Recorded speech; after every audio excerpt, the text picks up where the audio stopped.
या न्यूज बुलेटिनचे सहप्रायोजक आहेत Gokul. Gardens club आणि कोल्हापूर महानगरपालिका यांच्या संयुक्त विद्यमाने महावीर उद्यानात भरवण्यात आलेले 55वे पुष्प प्रदर्शन 6 व 7 डिसेंबर रोजी दोन्ही दिवशी उत्साहात संपन्न झाले.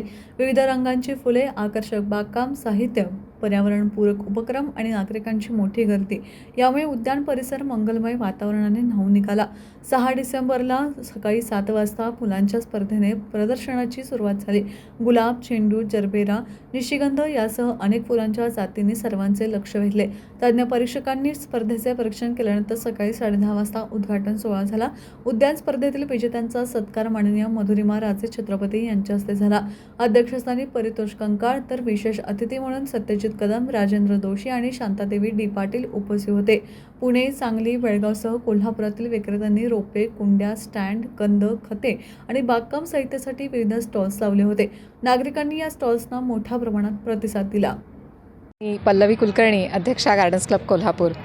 2 दिवस आमचं हे 55वं पुष्प प्रदर्शन कोल्हापूर महानगरपालिका आणि गार्डन्स क्लब कोल्हापूर यांच्या संयुक्त विद्यमाने आम्ही महावीर गार्डन कोल्हापूर येथे खूप उत्साहाने साजरं करत आहोत. आज त्याचा शेवटचा दिवस आहे. यावेळेचं वैशिष्ट्य म्हणजे 6,000 कापडी पिशव्या आम्ही वाटतो आहे, कारण प्लास्टिक मुक्ती म्हणजे एंडिंग द प्लास्टिक पोल्युशन ही जी युनायटेड नेशन्स एन्व्हायरमेंट प्रोग्रॅमची यावर्षीची संकल्पना आहे. त्या संकल्पनेवर आधारित हे सगळं प्रदर्शन आहे आणि तोच विषय आपण सगळ्या स्पर्धांना दिलेला आहे. आणि यावेळेचा कॅलेंडरचा जो विषय आहे तो फूड सिक्युरिटी आणि विमेन फार्मर असा आहे. तर त्याचंही प्रकाशन रोजेट आणि कॅलेंडरचं आपलं काल सकाळी झालेलं होतं. सर्व स्पर्धांचा बक्षीस वितरणाचा समारंभ आज संध्याकाळी होणार आहे आणि लघुपट स्पर्धेचं स्क्रीनिंग तेही आज संध्याकाळी सांगता समारंभाच्या आधी होणार आहे. सर्व कोल्हापूरकरांनी या प्रदर्शनाला खूप चांगला प्रतिसाद दिला. लहान थोर वयोगटातील सर्वजण उत्साहाने सहभागी झाले. हे बघून आम्हाला खूप बरं वाटलं, कारण पर्यावरणावर काम करणं प्रत्येकाने त्याचं वय किंवा त्यांचा हुद्दा, तर हे सगळं इरेस्पेक्टिव्ह ऑफ दॅट सगळ्यांनी यावर काम करणं फार गरजेचं आहे.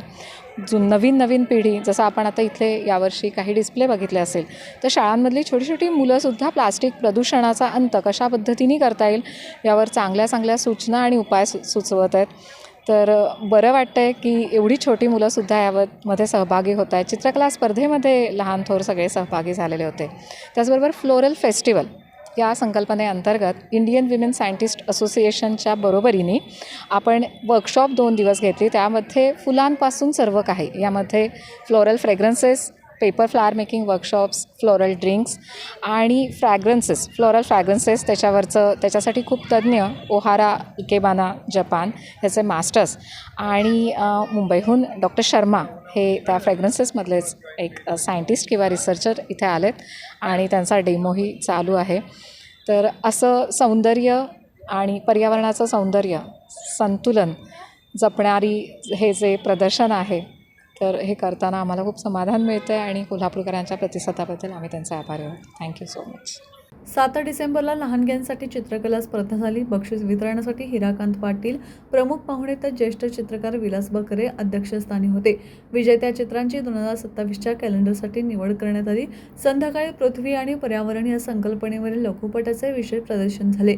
इंडियन वुमन सायंटिस्ट असोसिएशनच्या सहकार्याने अत्तरे, सरबते आणि कागदी फुलांच्या शास्त्रोक्त प्रात्यक्षिकांनी उपस्थितांची मने जिंकली.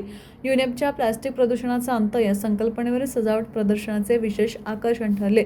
2 दिवस चाललेला हा हरित महोत्सव कोल्हापूरकरांसाठी आनंद, शिक्षण आणि पर्यावरण जागृतीचा सुंदर संगम ठरला.